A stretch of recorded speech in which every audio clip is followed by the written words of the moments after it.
All right. Hello, everyone. My name is Hannah Cragen, and I am the AmeriCorps Seniors Program Specialist for UServe Utah. I'm excited to be sharing this time to discuss appropriate and inappropriate activities with you. These go into more depth than what you learned in your orientation or in the handbook, and so give you some examples to help you with real life situations. Let's get started. So first of all, we want to emphasize that you, our volunteer, are our first priority here at UServe Utah. And while we serve people and we have great due diligence in keeping them safe, just know that you are our first priority. And so a lot of these appropriate and inappropriate activities are designed to protect you as well as the client, but especially you. And so they come from both AmeriCorps, federal guidelines, and state guidelines through UServe Utah and the state of Utah. So first of all, I want to show you the assignment plan. So this is what you're going to receive from your program coordinator, and you may have already received this, but this is what happens when you are matched with a client. So you might have multiple of these, one per client. And the assignment plan goes over the information you need to know about the client, including their emergency contact information, what their living situation or stability assistance if needed, what the service activities that are going to be requested of you and to expect. And there could be multiple of these or just one. And then there might be things written in the margins, like whether it's here and other or over here, you're going to have more details likely to be given to you. And because this is not an exhaustive list, and the expected outcomes that we hope to come from this arrangement of companionship and what your schedule will look like. And so this is your contract. This is what you want to refer to keep you safe. And if there were ever problems, this would be what you want to abide by so that you are legally and physically kept safe. So if the client wants assistance with something that is not on the assignment plan, but is significant. So for example, something like they need help getting to and from the bathroom, not in the bathroom, but to and from the bathroom, and that's not on the assignment plan, then we need to contact our program coordinator and have them update the assignment plan. And that's fairly easy to do. And we want to delay doing that, doing things that might be problematic beforehand, because we don't want, especially if someone's a fall risk or whatever, we don't want to have you or the or the client injured. And so if at all possible, talk to the emergency contact, talk to maybe a neighbor, anything else that would facilitate the client's need in that moment if it's dire. And if not dire, you can always delay doing something for them that's not in your assignment plan. So if there's something insignificant, like, okay, it says talking, reading, whatever is in there, but playing games is not in there. We don't necessarily have to update the assignment plan for things like that, but bigger things like transportation or stability assistance, anything that is a bigger deal, we want to update that assignment plan so that it matches what you're actually doing. So if there's an inappropriate activity, which we will go over what those are, refer to the assignment plan, blame the program rules, and politely say that you want to abide by those. Don't apologize, because you don't want to put yourself in a situation of like, I do want to help you, but my program doesn't let me. You don't want to be convinced into doing something that will endanger you or the client by apologizing. And just know that we occasionally get monitoring visits from AmeriCorps seniors, portfolio managers, and other people. And they want to make sure that what you are doing in an interview with you, what you're saying that you're doing, matches the assignment plan. So, and we could get in trouble if it doesn't. And so we, at all costs, want to make sure that this contract is updated and reflects what we're truly doing with our clients. So first of the appropriate activities is the social recreational category. The goal of this is to keep clients independent and reduce their social isolation. And in general, things like, okay, maybe they want to go to the senior center Halloween party or to the interfaith Thanksgiving service. Random things like that aren't huge in mileage, don't really need permission. And if things like, okay, the client wants to start going to church on Sundays or going to the senior center every Wednesday for lunch. That means we need to update the assignment plan because that's going to be a weekly thing and will increase the mileage amount and will increase the companionship time likely. And so we want to update the assignment plan for that. And, or for example, they need to start going to a new store or so like say they need to start going to the hardware store each week instead of just the grocery store, then we need to update the assignment plan. And you're going to hear me say that so many times. So I apologize if I'm broken record here. But yeah, so for driving, please be mindful of your monthly mileage allotment because, for example, maybe you have 5 clients that are all within a mile or 2 miles of you. You're likely not going to get up to the 200-mile limit. And so I don't encourage you to try to get up to the 200-mile limit just by, let's just start going for rides and talking for 2 hours while we drive the whole time and get 100 miles on there. We want to be mindful that this is a larger program and that there are different configurations of how many volunteers to clients ratio clients to volunteer ratio, how far away they are. And so some volunteers need to be given that full 200-mile amount, whereas someone might only claim 60 miles a month. And so just be aware of that and what your client truly needs and what might be a completely reasonable thing that could increase the mileage and is allowed. So if anything changes over time, general blanket rule, let your program coordinator know and always refer to the assignment plan that exists and update it if necessary. So appropriate activities, next section being limited feeding and grooming. So this is completely up to the volunteer. We want to protect both the client and the volunteer, but also keep the client independent, and we want to honor your preferences. So if the client, for example, doesn't have like a terminal disease or something that makes them at risk for choking, and they just need assistance with getting food to their mouth because they have shaking syndrome. And when I say terminal disease, for example, like ALS, you might struggle with choking near the end. And so we want to just make sure that something's not making it more likely for them to choke. And that you can help them if they just need assistance. But if they're on a special diet and you have to be so careful, we want to make sure that the consent is there for both the volunteer and the client, and that this is not a significant situation of risk. And so completely up to you. And we just want to make sure that you're not putting yourself or them in a dangerous situation. And so if you don't want to be involved in this, you can just say, I'm not comfortable doing that. So for example, with grooming, if the client is hygienic and the volunteer feels completely comfortable with it and they just need help combing their hair, you may decide to help. But we're not involved with washing hair, getting dressed, or shaving, or cutting hair, anything like that. Even if you know how to do it, we don't want you to be doing that. That is more for a paid worker. And again, it's completely up to you and your comfort level. So if anything changes over time, let your program coordinator know. Always refer to the assignment plan if this comes up. Limited stability assistance. So we want to help the client be independent, protect you and the client. And again, you might sound like a broken record, but these are why these are here, these policies. So we don't want to lift the client or any of their equipment that is heavy. And so, for example, you are not going to be lifting them to get out of bed.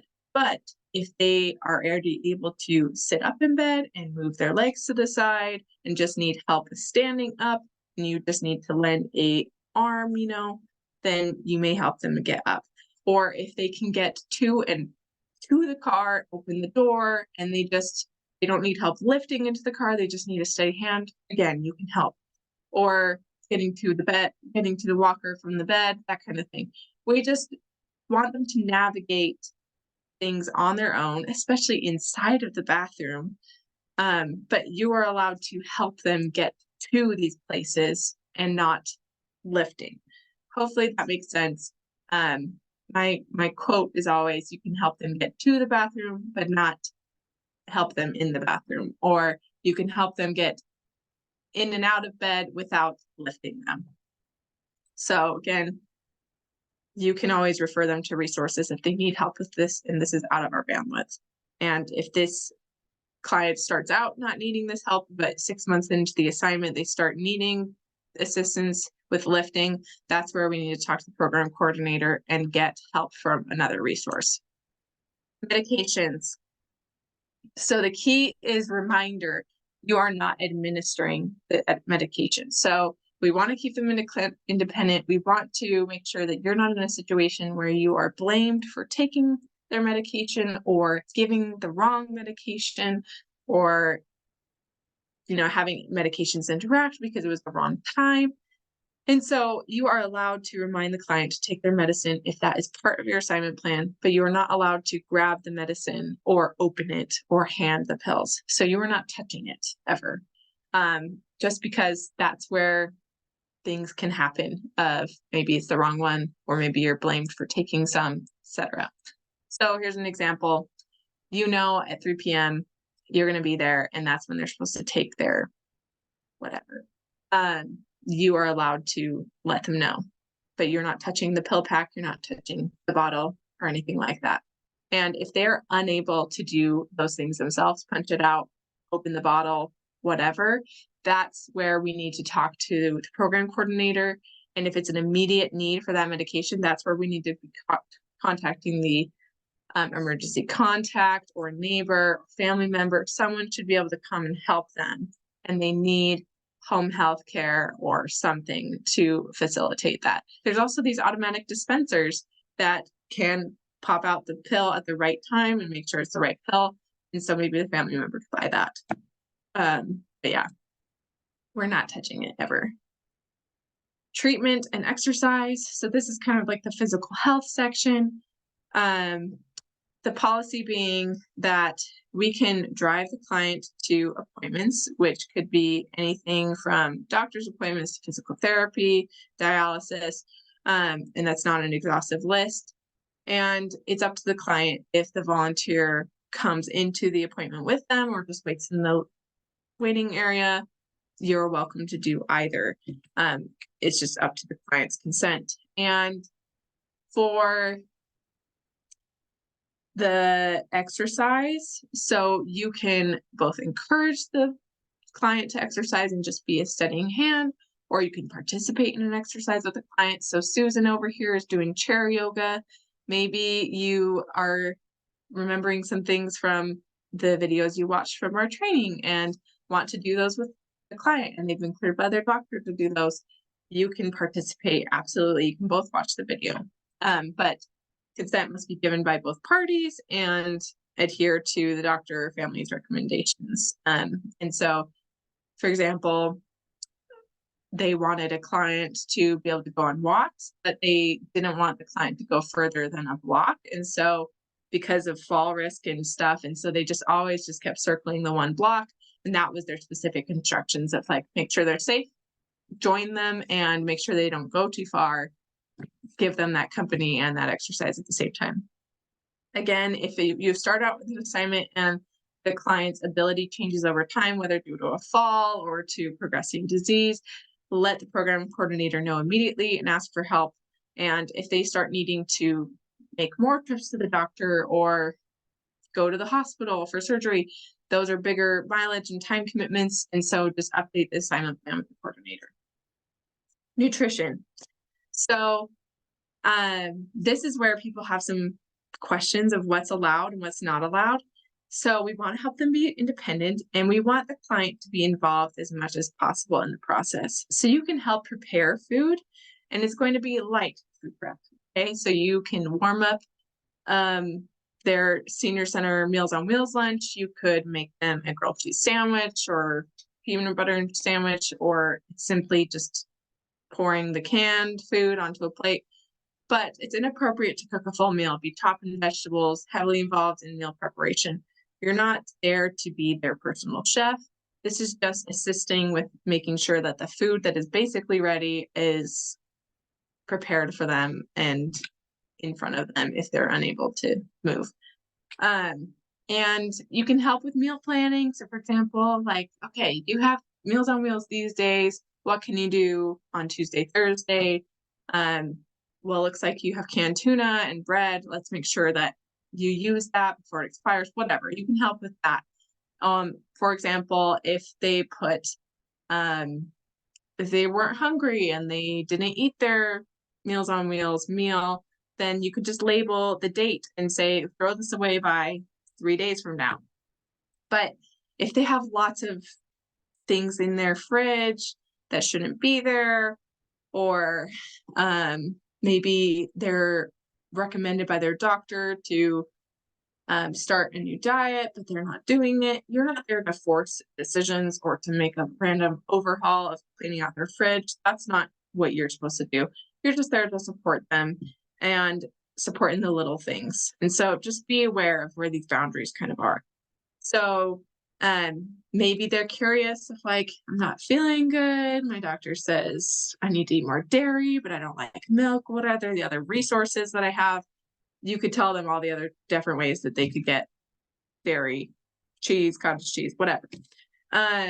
Monitor for dehydration, malnutrition. So if you notice that you're there with them 6 hours a day and they never drink water or anything, you probably should take note of that and be like, hey, I noticed that you struggle to remember to drink water. I also struggle with that. Is there a way that you might be able to do that more? Do you want to drink sparkling water? Do you want these lemonade packets? Obviously, don't bring them lemonade packets, but just help them think of ways to increase that. Or if they're only eating yogurt in the morning and not eating again until 6 p.m., that could be malnutrition. And so we want to just make our emergency contact aware or discuss it with the client if they're comfortable. Share concerns with the station coordinator if they're like a home health agency, have a lot of influence there. We just want to make sure that they're safe and that someone's bringing it to their attention and to others' attention for the ones that care about them, if appropriate. And so this is a great opportunity for you to see that. And of course, you can join them with going to a community meal or at the senior center, that kind of thing.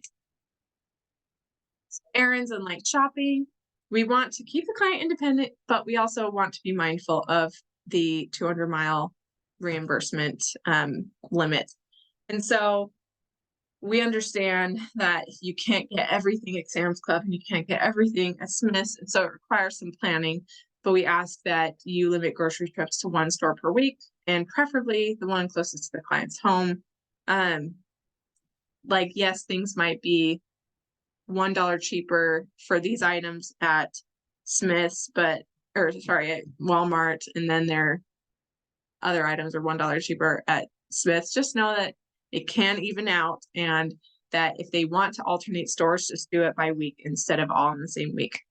And if they need to go to the hardware store, the post office, to the doctor, to the grocery store, to Joann's, it's fine, but try to plan ahead to keep them close together so you're not consistently going across town all in one day and wasting a ton of miles because you forgot to go to Joann's before you went to whatever was right next to it. And so try to keep that, like I said, within the same time frame, within geographic distance of each other, and alternate trips between Sam's Club one week and then Smith's the next, because you don't need to buy bulk every week and you don't want to not have the option to go to bulk, whatever works for you, for your client. Just be mindful of that and plan ahead with them and gently lead them in the right direction. Appropriate activities, writing, reading forms. So we want to keep the client's privacy, but help them continue to do as much as they can on their own.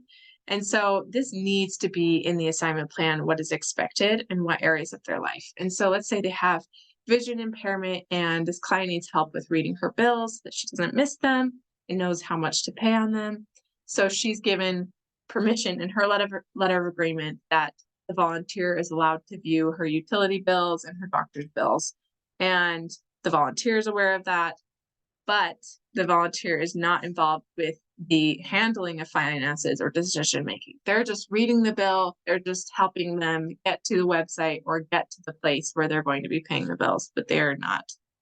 We'll go over this later. But yes, It has to be case by case and on the volunteer's assignment plan. Light housekeeping and gardening. So again, we want the client to be involved as much as possible. So we say that because we don't want to do work that replaces a paid worker. We are not a housekeeper. We are not a landscaper, gardener, whatever. So I have some examples to give you to help clarify this. So let's say that they want help with the dishes. So we know that the client's disability prevents them from standing up for long periods of time to wash the dishes. So you find that you can help wash the dishes, but the client is perfectly fine with sitting next to you with a towel and drying them. And then maybe they can't lift and put them in the cupboard. And so they have a nice little stack of dried dishes and you're the one putting them in the cupboard. But the client is involved and not just making you do all the dishes. Or, for example, with laundry, the client is no longer able to carry the heavy laundry basket when it's full, but they're capable of folding their laundry. So you load the clothes on into the basket and bring it to their bedroom.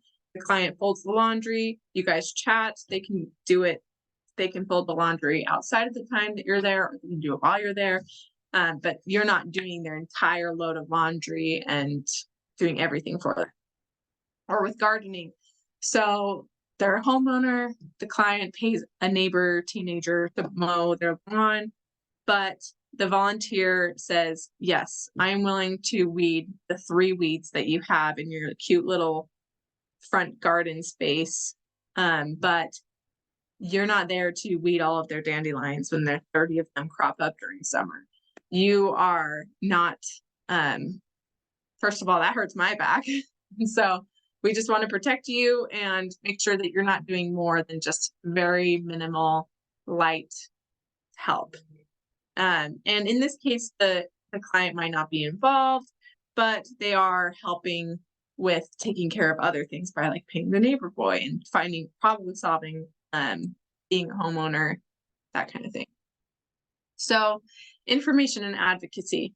So we want to maintain the client's dignity while we help them stay independent, but we also want to make them aware of resources that will improve their quality of life. And so we can point them in the right direction, but we cannot make decisions for them. So we're not going to fill out the paper that gets them rent relief for a month. We're not going to fill, unless if it's on the assignment plan. But these have to be things that the client is willing and wanting to have. We can't force them to get help if they don't want it. So for example, I had a client that shut off their water because they weren't willing to pay the bill and they didn't have water. And so that affects drinking and bathing and everything. And they were not willing to, do anything about that. And so like I referred them to multiple resources, but eventually like it wasn't safe for a volunteer to be there because unhygienic, and we were supporting a situation that was dangerous. So we didn't want to support it. And so while we referred to the community resources, taught them as much as we could, the client is still an adult and making their own decisions. So we want to be providing information about these wonderful services. And we can bring unmet needs to the attention of staff, the station coordinator, appropriate persons, maybe adult protective services, but we can't make them do anything. We can't do anything for them. So respite is giving a caregiver a break. And the goal is to help relieve their caregiver burden because they likely live with the person or spend many hours that they're caring for, whether it's their parent or their spouse. And we do want to make sure that the volunteer is safe and the client is safe while we give the caregiver that break. So some tips here with this. We want to make sure that they're aware of resources that can improve their quality of life, like things that can support the services that we can provide. So maybe they need home help as well and not make the caregiver do everything. Or maybe there's a adult day center where they can go receive respite as well. But we can help with certain things like companionship or even just making sure that the client is safe. But that's where we refer to resources for help with toileting and things that we are not supposed to do. So refer out for those inappropriate activities and make the caregiver aware of what's not allowed. That'll all be in your assignment plan, but you may have to remind them. And at the very least, sometimes these clients have dementia and they're just not responsive or talking, or maybe they just don't want to talk. And so maybe they are, on life support and they just need to give the caregiver a break, get out of the house, make sure that they're safe. So maybe you're there just reading to them. So there's many ways to be creative in the way you give companionship if they're not willing to just have full on talking or games. And so some examples being someone with dementia might not be willing to have a conversation, but they want to feel useful. And so the caregiver sets out a laundry basket with a bunch of unfolded towels and you fold towels together. Or maybe like I said, like you're reading or playing their part in chess while they're, unresponsive in bed. There's many ways to still help someone feel like there's dignity. Maybe you could listen to an audiobook together, whatever. But the main thing that you're doing here, the reason why I'm saying this is because the client is actually the caregiver. We're seeking to give the caregiver a break. And so don't worry so much if the person with dementia or the person who's on hospice that you're serving while the caregiver takes a break isn't wanting to engage with you a ton, because the caregiver receiving a break is your priority. So you just want to make sure they're safe and not wandering off, or if they're not walking, that just someone's aware of how they're doing.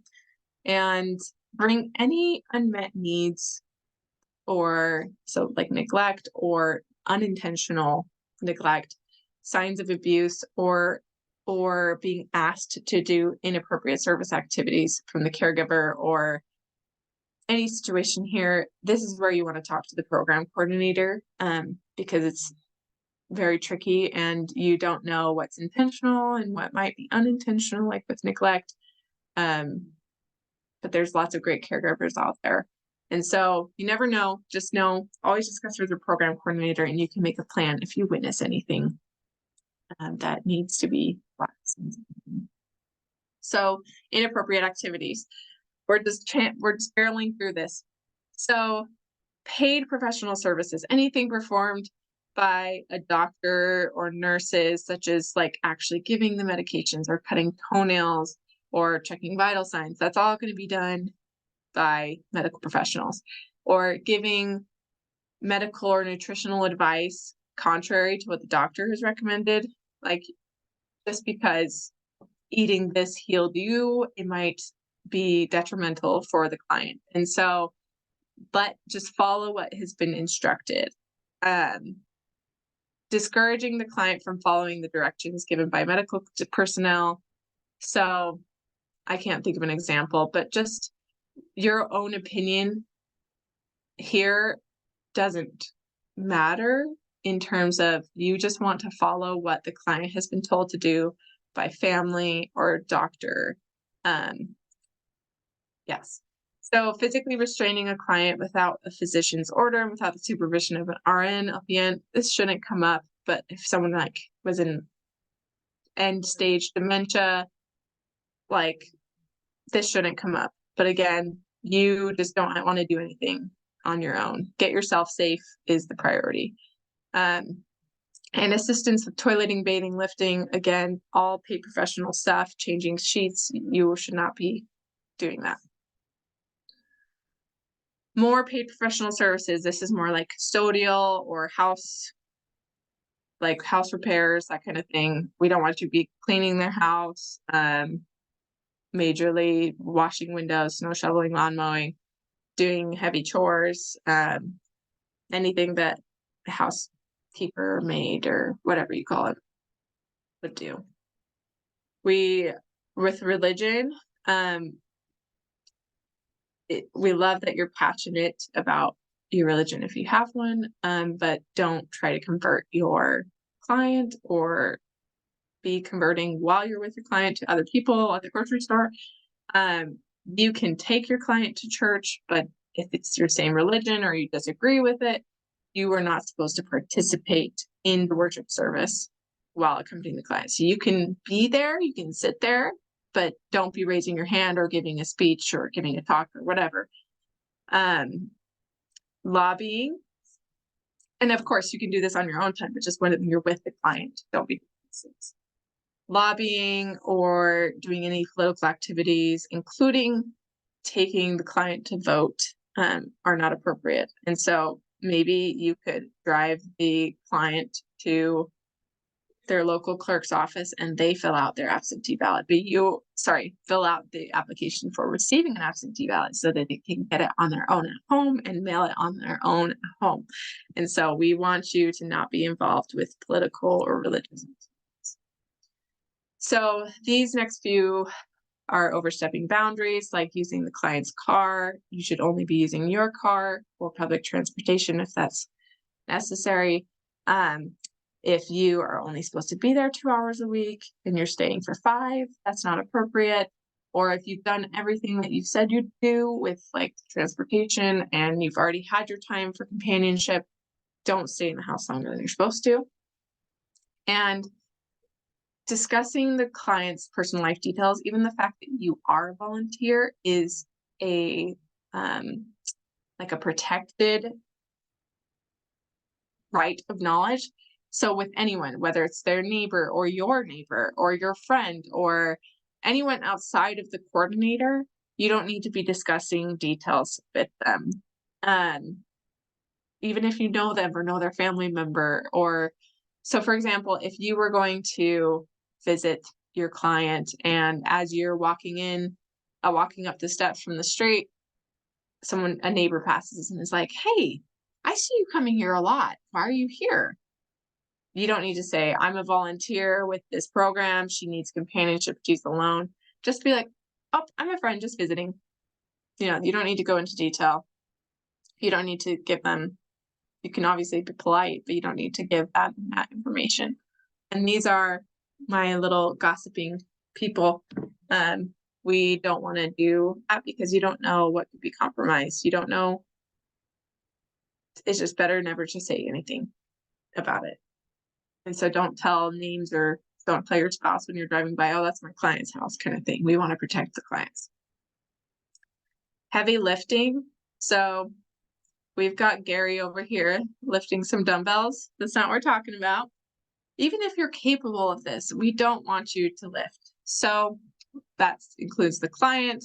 That includes maybe their trash is not heavy, but maybe it is heavy. We don't want you to lift that. Or moving boxes or moving around furniture, or if they're asking you to move their heavy walker or move their wheelchair, we don't want you to lift anything because you could injure yourself or bad things could happen.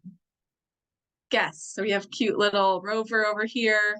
So preparing food for other persons other than the client being served. So maybe their caregiver shows up, or maybe they have a neighbor over. You don't need to prepare food for them.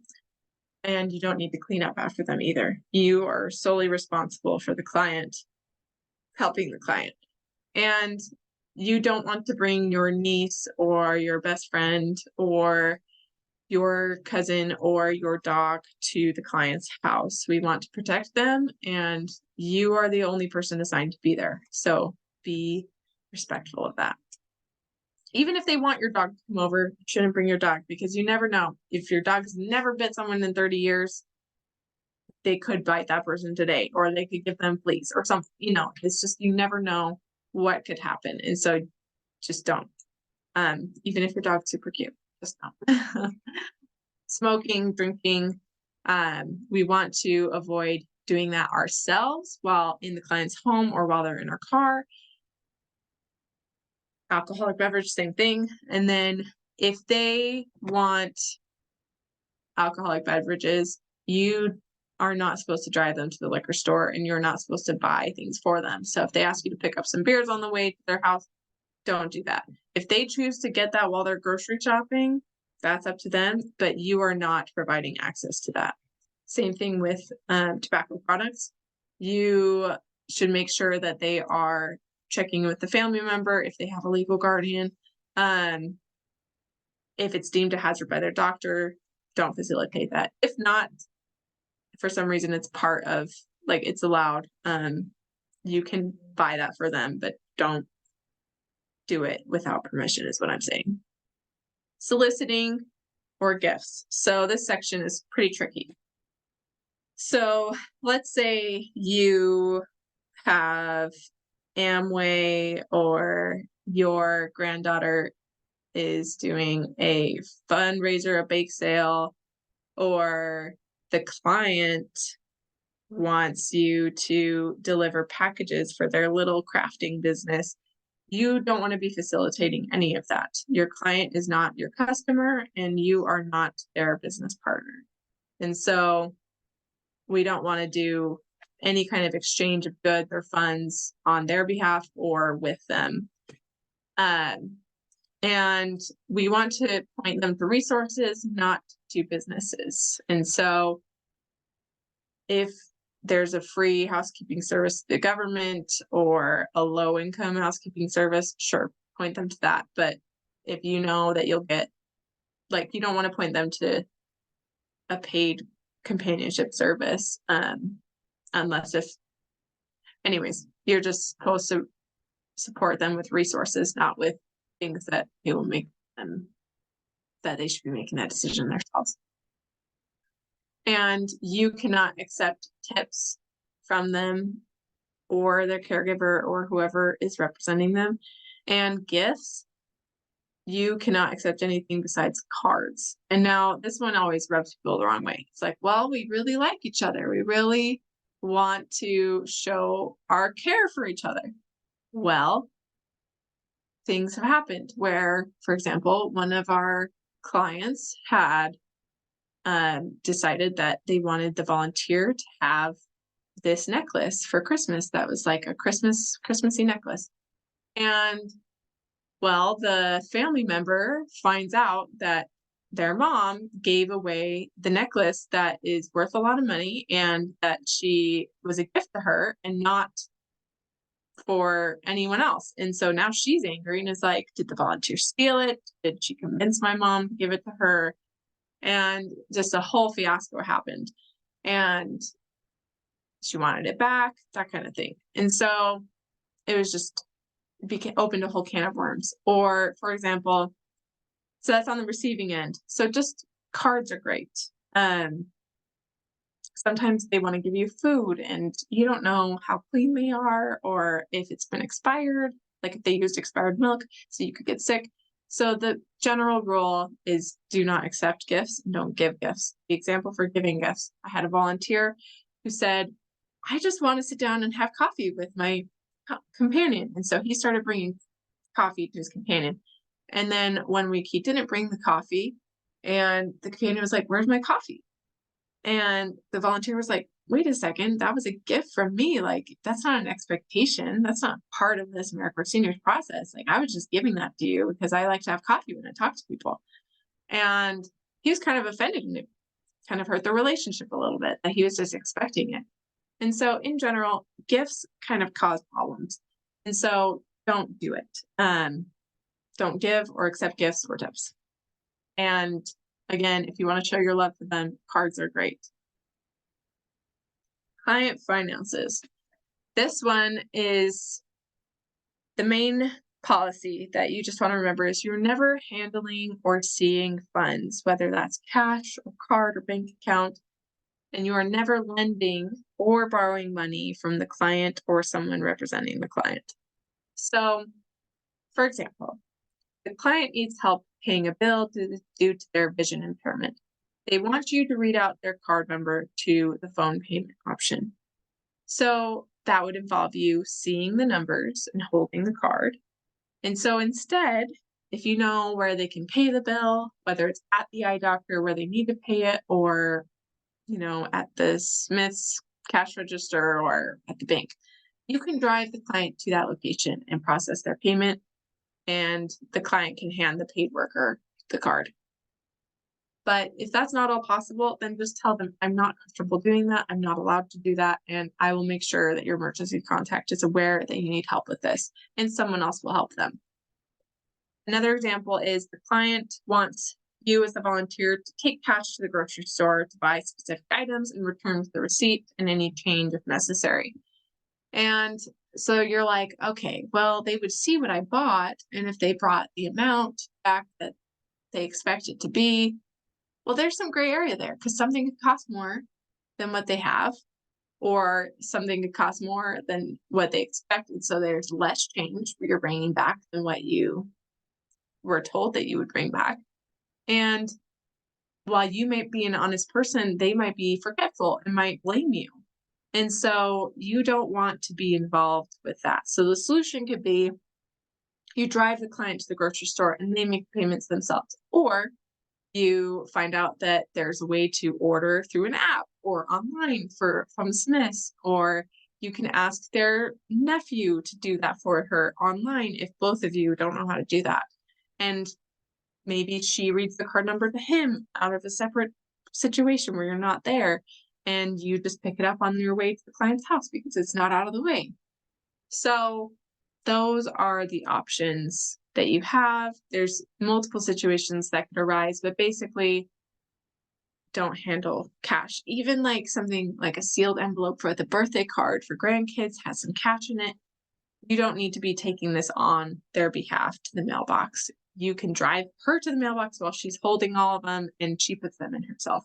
That you are never just passing off cash card or logging into their bank account and seeing what their balance is. So lastly, this one's a little bit, you might see this in the handbook. Basically, we're saying you're not going to be like a Meals on Wheels driver and counting that as companionship because you're having brief 2-minute, 5-minute visits with people. Or you're not going to be in charge of a book club and counting that as companionship. Or you're not going to only spend half an hour with your client and count that as companionship. The whole main goal of this is actual companionship. It's spending time together. And so we typically like to see at least 2 hours per client. And if you are driving them around to different places, there needs to be a companionship element to that as well. And so if you're driving them around to all like the hardware store, grocery store, the doctor, and you're not getting any talk time that's meaningful, that's not companionship. That's just a taxi service. And so they need to have separate time or a time after you get home from that to have time to discuss, talk, have fun with each other. Because our main goal is reducing social isolation, not just getting people to the store, which is great that we can do that. We want them to remain independent. But the main goal is helping reduce that social isolation and helping them feel like they belong, like they're valued and have a friend. And so just know more time, the better per client, and there needs to be time spent with them in companionship and not just keeping them independent with transportation or housekeeping. Finally, when in doubt, just ask your program coordinator. They will walk you through it, and you can always blame the assignment plan and delay that activity until given further information. And while it's something that maybe you would normally do and are happy to do for them, don't do it as a volunteer. Let them have other resources that can do that for them. Finally, thank you. That was so much information, but hopefully it gives you an idea of what you can do within reasonable means and what you should not do and why you should not do them, what situations might arise. So thank you so much, and I hope that you have a good day.